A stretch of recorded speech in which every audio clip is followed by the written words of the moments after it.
شايفين يا جماعه الجمال ده؟ تعالوا كده بصوا، ده كده ياكل عيله كامله من 4 ل 6 افراد، صح؟ تخيلوا بقى ان كل ده ب 85 جنيه بس. ومش بس كده، طعمه تحفه.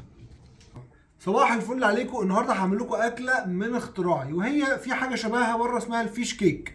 انا المره دي هنعمل حاجه زي كفته سمك بس بالقرنبيط.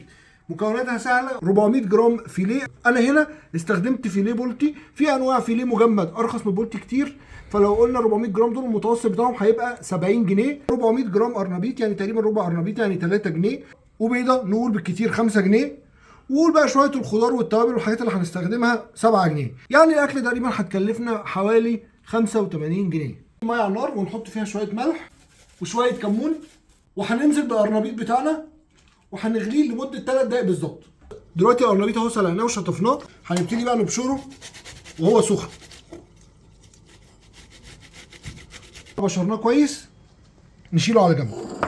دلوقتي بقى هنجيب الكبه وهننزل بالسمك الفيليه، ونص فلفلايه حمراء، 1 قرن فلفل شطه، 4 فصوص توم، وشويه بقدونس، شويه ملح، شويه كمون، شويه فلفل اسود، وشويه شطه حسب الرغبه. دلوقتي بقى عايزين نحط لها حاجه كده ايه تدي حموضه كده، خل ليمون. بس انا بقى عندي فكره احلى. عارفين ميه الترشي البلدي اللي هو ايه اللي على قديمه ده، ميه المخلل؟ اديها بقى شويه. لو مش عايز يديها ليمون او خل، المهم حاجه كده تدي حموضه. وهنضربها لحد ما تبقى ناعمه خالص. اهي يا جماعه بقت ايه، عجينه خالص كده اهي، ريحتها تحفه. هنجيب القرنبيط بتاعنا وننزل بمكونات عليه. عايز تزود انت توابل بقى، بابريكا او حاجه، كل واحد وذوقه. وبعدين هنجيب بيضه ونبتدي نخلط بقى ايه كله ببعض. اهو بقى خلطناه، بصوا الجمال. على فكره يا جماعه الاكله دي مفيده جدا للاطفال، وبالذات اللي ما بيحبوش القرنبيط هياكلوه بقى وهم مش حاسين. دلوقتي بقى هنسيبها في التلاجة على الاقل من نص ساعه لساعه، لازم تبقى ساعه واحنا بنشتغل فيها. وبعد كده هنقليها عادي، بيض وبقسماط، دقيق وبيض وبقسماط عادي زي ما بنقلي اي حاجه. واوريكم منظرها عامل ازاي. اوريك بتشكلها كده اي اشكال انت عايزها، شكلها زي الكفته، تشكلها كده. ها، لو لقيتها بتلزق في ايدك ممكن تبل ايدك بشويه ميه وانت بتشكلها. بعد ما بتشكلها بتحطها في دقيق، بعد كده بتطلعها من الدقيق على بيض مضروب كده بلبن وملح وفلفل، وبعد كده في البقسماط وتقليها. مش هتاخد اي حاجه في القلي، يا دوبك تاخد لون. شكرا.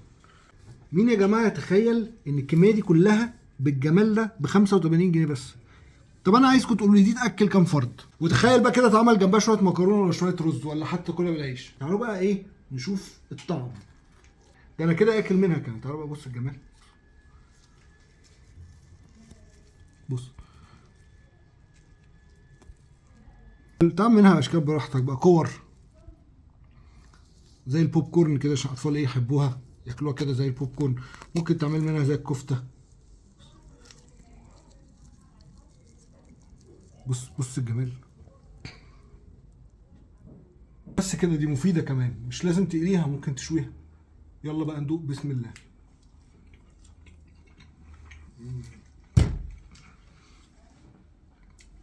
اللي ما بيحبش القرنبيط هيحبه بالطريقه دي.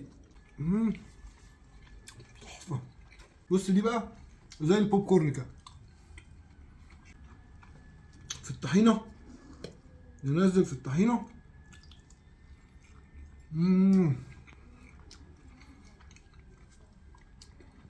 على ضمانتي.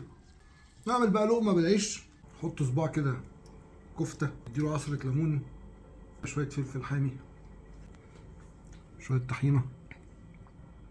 دلع نفسك دلع نفسك، محدش واخد منها حاجه.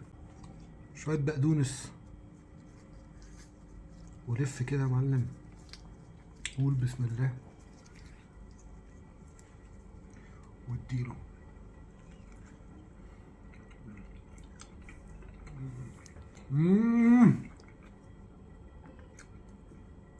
والله الاكله. نسيت اقول لك، حتى لو هتحط ميه مخلل زود برضو عصره ليمون، بتدي طعم حلو قوي. باي باي.